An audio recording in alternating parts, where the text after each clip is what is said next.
ओडिशा राज्यपाल महोदय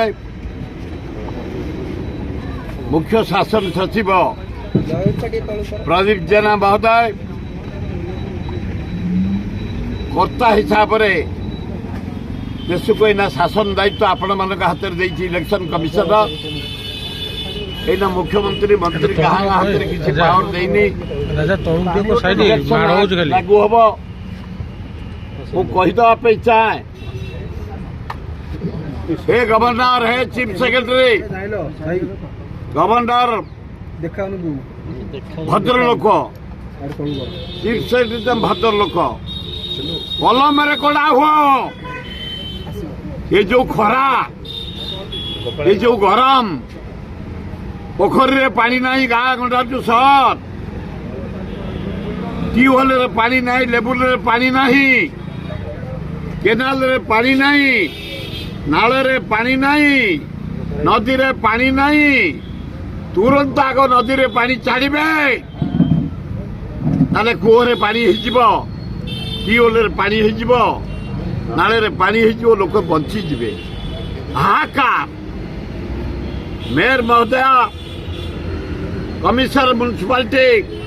कि कार्य होती पानी पे भरी जाऊ लोक आम नहीं पानी बांटी पानी छत्र करे आम पिला बुली बुली बचाऊ म्युनिसिपालिटी तुरंत आरंभ कर पानी छत्र जोर रे ए 3 मार्च वॉलंटियर ऑर्गेनाइजेशन कंपनी माने एड़े कंपनी तमें ओडिशा को लुटिच तमें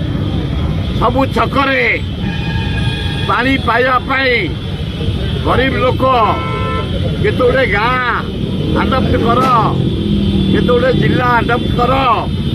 ए 3 मास पानी जोगे दियो लोके बंची जातु